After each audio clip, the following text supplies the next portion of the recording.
कई बार ऐसा होता है कि हम खाने की मेज पर बैठे होते हैं और एक बड़ी अजीब सी बात पर ध्यान जाता है। हाँ बिल्कुल। मतलब सोचिए, एक ही घर है, एक ही रसोई है और एक ही तरह का खाना पक रहा है, लेकिन उस खाने का असर घर के अलग अलग लोगों पर मतलब बिल्कुल अलग हो रहा है। एकदम अलग, हाँ। चलिए इसे थोड़ा विस्तार से समझते हैं। जैसे एक भाई है जो दिन भर कुछ ना कुछ खाता रहता है, लेकिन हमेशा दुबला पतला और एक अलग ही हाइपर एनर्जी से भरा रहता है। फिर एक बहन है जो शायद उतना ही खाती है, लेकिन उसका शरीर बिल्कुल सुडौल है, मतलब मजबूत और एथलेटिक है। बिना ज्यादा जिम गए भी उसकी मांसपेशियां कसी हुई हैं। सही बात है। और फिर एक तीसरा व्यक्ति होता है जिसे देखकर लगता है कि वो सिर्फ खाने की महक ले ले तो उसका वजन बढ़ना शुरू हो जाता है। हाँ, वो बस हवा पानी से ही वजन बढ़ा लेते हैं। बिल्कुल, घंटों पसीना बहाने के बाद भी उसका वजन टस से मस नहीं होता। अक्सर हम इस पूरे कहानी को ना जेनेटिक्स या मेटाबॉलिज्म का नाम देकर एक डिब्बे में बंद कर देते हैं। और यहीं पे हम बायोलॉजिकली एक बहुत बड़ी डिटेल मिस कर देते हैं। मैं कहूंगी कि ये सिर्फ अच्छे या बुरे जेनेटिक्स की लॉटरी नहीं है। अच्छा? हाँ, ये असल में शरीर की एक बहुत ही जटिल और खूबसूरत भाषा है। हर इंसान का शरीर खाने के हर निवाले पर एक अलग तरीके से प्रतिक्रिया देता है। मतलब हर शरीर की अपनी एक अलग स्क्रिप्ट है। एकदम सही।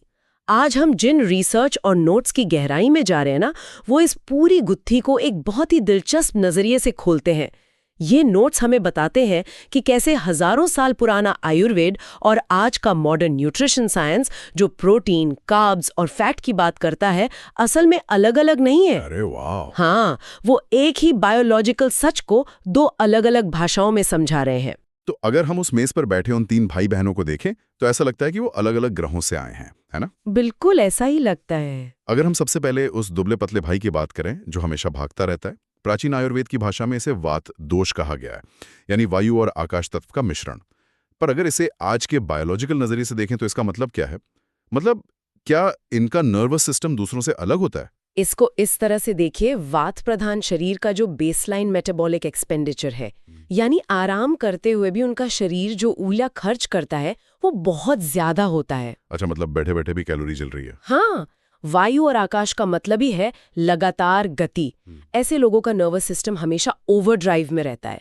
उनका दिमाग बहुत तेजी से सोचता है। हाँ, उन नोट्स में एक बहुत ही सटीक बात लिखी थी। किसी ने कहा था कि मैं बहुत जल्दी नई चीजें सीख लेता हूँ पर उतनी जल्दी भूल भी जाता हूँ। बिल्कुल, ये एक टिपिकल वात लक्षण है, क्योंकि उनका सिस्टम लगातार काम कर रहा है, इसलिए वो अपने शरीर के ग्लाइकोजन स्टोर्स को बहुत तेजी से जला देते हैं। यही वजह है कि वे दुबले रहते हैं, लेकिन इसी वजह से उनकी ऊर्जा अचानक से क्रैश भी होती है और उन्हें बहुत जल्दी एंजाइटी या चिंता घेर लेती है। तो इसका मतलब यह है कि उनका सिस्टम किसी रेसिंग कार की तरह है जिसका इंजन हमेशा हाई आरपीएम पे घूम रहा है। हाँ, और पेट्रोल बहुत तेजी से खत्म हो रहा है। काफी हद तक। अब अगर हम उस बहन की बात करें जिसका शरीर प्राकृतिक रूप से एथलेटिक और मजबूत है, आयुर्वेद इसे पित्त दोष कहता है, यानी अग्नि और जल का मिश्रण। मतलब इनके अंदर की भट्टी बहुत तेज जल रही है। हाँ, और मॉडर्न साइंस के हिसाब से इसे हम प्रोटीन सिंथेसिस की बेहतरीन क्षमता कह सकते हैं। अच्छा। पित्त प्रधान लोगों का पाचन तंत्र और एंजाइम्स इतने प्रभावी होते हैं कि वो खाने को बहुत आसानी से मांसपेशियों की ऊर्जा में बदल देते हैं। अग्नि तत्व का मतलब है परिवर्तन, मतलब ट्रांसफॉर्मेशन। सही कहा। इसलिए इनका शरीर गर्म रहता है, इन्हें पसीना बहुत आता है, लेकिन क्योंकि इनके अंदर एक बायोलॉजिकल आग जल रही है, अगर इन्हें समय पर खाना ना मिले तो ब्लड शुगर गिरते ही ये बहुत ज्यादा चिड़चिड़े हो जाते हैं। अरे हाँ, वो नोट्स में एक और बढ़िया लाइन थी, मुझे पसीना बहुत आता है और समय पर खाना ना मिले तो बहुत चिड़चिड़ा हो जाता हूँ। बिल्कुल, जिसे हम आजकल हैंग्री होना कहते हैं ना, मतलब हंग्री और एंग्री, वो पित्त का ही एक क्लासिक लक्षण है। सही बात है। और अब आता है वो तीसरा व्यक्ति जिसका शरीर हर चीज को बस जमा कर लेना चाहता है। आयुर्वेद में इसे कफ कहा गया है, जो जल और पृथ्वी से बना है। पृथ्वी मतलब स्थिरता। हाँ, ऐसा लगता है जैसे विकासवाद के नजरिए से ये शरीर अकाल या भूखमरी से बचने के लिए सबसे बेहतरीन डिजाइन है। दिलचस्प नजरिया है। क्योंकि ये शरीर ऊर्जा को बर्बाद नहीं करता, उसे फैट के रूप में स्टोर कर लेता है।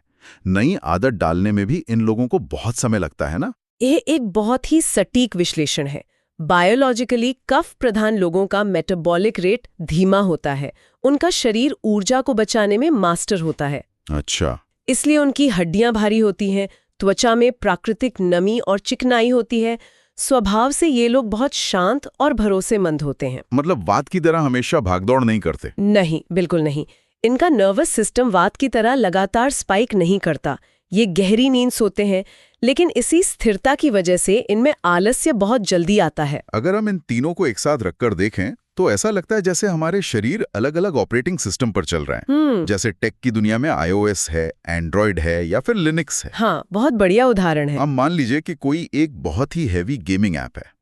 अगर हम उसे वात वाले फोन में चलाएंगे जिसका प्रोसेसर तो तेज है लेकिन बैटरी बहुत छोटी है, तो वो फोन तुरंत गर्म होकर क्रैश हो जाएगा, बंद हो जाएगा।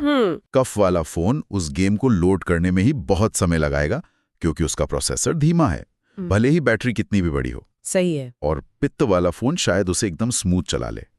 क्या हमारा शरीर भी ऐसा ही है? मैं कहूंगी कि इस उदाहरण ने पूरी बायोलॉजिकल कॉम्प्लेक्सिटी को बहुत आसान कर दिया है।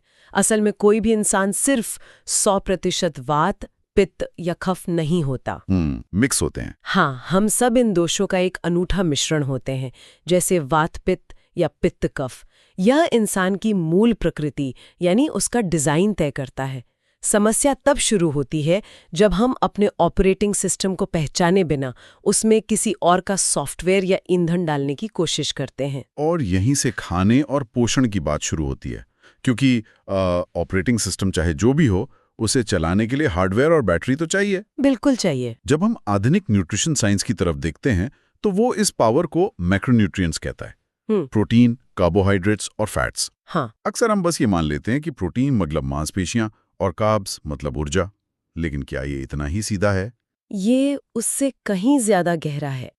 यहाँ दिलचस्प बात यह है कि हर मैक्रो की एक खास जैविक भूमिका है। अगर हम प्रोटीन की बात करें तो ये सिर्फ मांसपेशियों की ईंटें नहीं है। तो फिर क्या है? ये हमारे शरीर का पूरा मरम्मत दल है।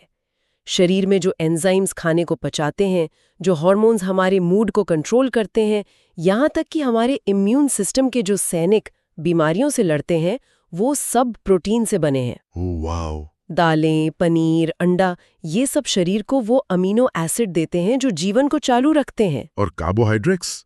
आजकल तो इंटरनेट पे ऐसा माहौल है जैसे काब्जी दुनिया की हर बीमारी की जड़ है। ये एक बहुत खतरनाक ट्रेंड है। सच बताऊं तो कार्ब्स हमारे दिमाग और शरीर का प्राथमिक ईंधन है। Primary fuel. बिल्कुल।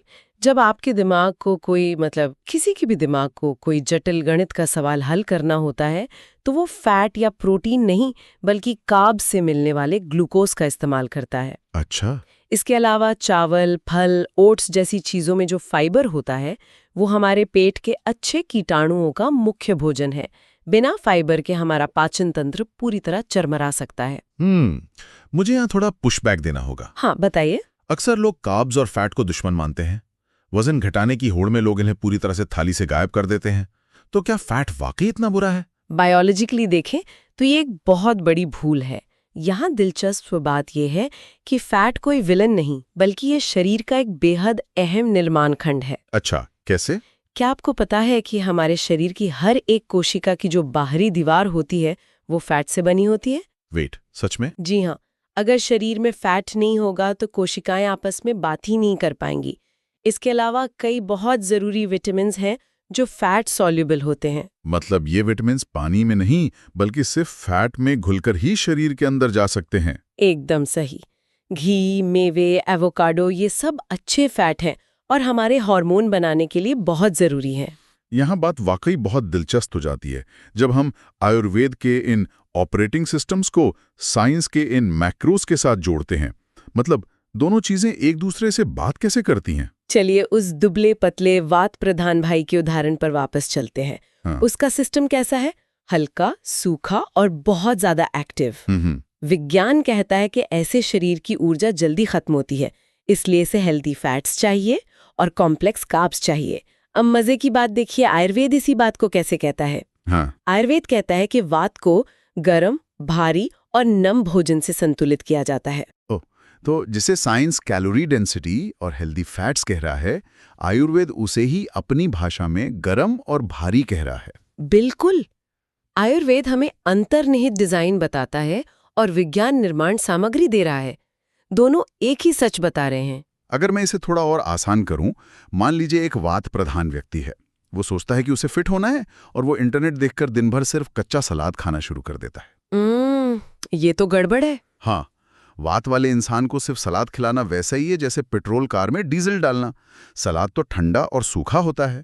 और ये उस व्यक्ति के लिए एक बायोलॉजिकल आपदा बन जाएगा।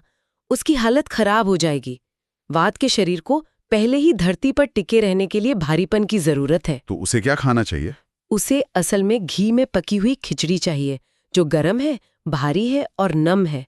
इससे उसका पूरा नर्वस सिस्टम शांत हो जाएगा। ये बहुत ही कमाल का नजरिया है। तो फिर उस एथलेटिक बहन का क्या, जो पित्त प्रधान है? पित्त के अंदर की भट्ठी पहले ही बहुत तेज है। मॉडर्न साइंस कहता है कि इस तेज मेटाबॉलिज्म के लिए मध्यम प्रोटीन और बहुत सारे कॉम्प्लेक्स कार्ब्स चाहिए। और आयुर्वेद क्या कहता है? आयुर्वेद इसे ठंडा, भारी और सूखा आहार कहता है। इसलिए दूध, घी और मीठे फल पित्त के लिए बेहतरीन है। तीखे मसाले पित्त के लिए पेट्रोल पर माचिस फेंकने जैसा है। हाँ, और हमारा तीसरा, कफ प्रधान शरीर। विज्ञान कहता है कि कफ को हल्का प्रोटीन, हल्के कार्ब्स और कम फैट चाहिए।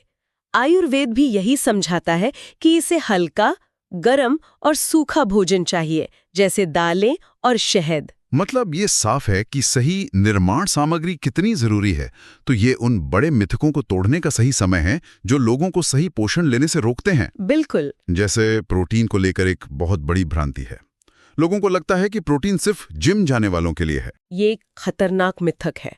अगर हम इसे व्यापक नजरिए से देखें तो बाल, नाखून, त्वचा और रोग प्रतिरोधक क्षमता के लिए हर इंसान को प्रोटीन चाहिए। उम्र के साथ मांसपेशियों के क्षरण को रोकने के लिए ये बहुत अहम है। तो इन सब का असल मतलब क्या है? मान लीजिए किसी व्यक्ति का वजन 60 किलो है, तो उसे कितना प्रोटीन चाहिए? ऐसे व्यक्ति को रोज करीब 48 से 60 ग्राम प्रोटीन चाहिए। ये तो आसानी से दाल, पनीर या अंडे से मिल सकता है। बिल्कुल मिल सकता है। एक और भ्रांति है कि सभी फैट बुरे होते हैं। हाँ, जबकि सच्चाई ये है कि खराब फैट जैसे रेस्टोरेंट का तला हुआ तेल या प्रोसेस्ड फूड असली समस्या है।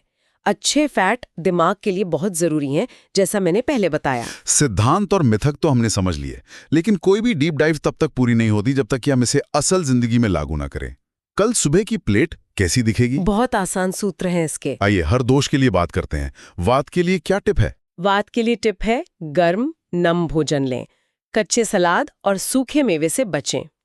सबसे सरल टिप यह है कि रोज 1 चम्मच घी अपने खाने में शामिल करें। और पित्त के लिए टिप? ठंडे भारी भोजन लें, तीखे मसाले और गरम कॉफी से बचें। उनके लिए सरल टिप है दोपहर के खाने में 1 कटोरी दही या छाछ जरूर लें। और कफ के लिए? गर्म हल्के भोजन लें। भारी तैलीय चीजों और आलू या केले से बचें। कफ के लिए सबसे अच्छी टिप है खाने से पहले अदरक का टुकड़ा चबाएं या अदरक की चाय पिएं। ये सरल दैनिक आदतें जैसे घी, दही और अदरक लागू करने में बेहद आसान है। सुनने वालों के लिए ये एक अच्छी एक्सरसाइज है कि वो सोचें कि वो किस श्रेणी में आते हैं। बिल्कुल। जब हमारी प्रकृति के अनुसार सही सामग्री चुनी जाती है, तब शरीर एक सुखद और ऊर्जावान घर बन जाता है। तो अगर हम पूरी चर्चा को समेटें तो स्वस्थ रहने का मतलब किसी और की नकल करना या अपने शरीर से लड़ना नहीं है। एकदम सही। बल्कि अपने शरीर की अनूठी भाषा को सुनना और उसके अनुसार उसे पोषण देना है। लेकिन मेरे दिमाग में एक और बात आ रही है। वो क्या? जरा सोचिए, अगर हमारे शरीर का एक स्थायी ऑपरेटिंग सिस्टम या दोष है तो मौसम बदलने पर क्या होता है? मतलब क्या सर्दियों और गर्मियों में हमारे शरीर का प्रमुख दोष बदल जाता है? ये एक बहुत ही दिलचस्प सवाल है। और क्या हमें अपने मैक्रोस को भी कैलेंडर के हिसाब से बदलते रहना चाहिए? बायोलॉजिकली देखें तो पर्यावरण का असर। हाँ, और इसी विचारणीय प्रश्न के साथ हम आज की इस चर्चा को यहीं खत्म करते हैं। अपनी शारीरिक फिंगरप्रिंट खोजते रहिए और सीखते रहिए।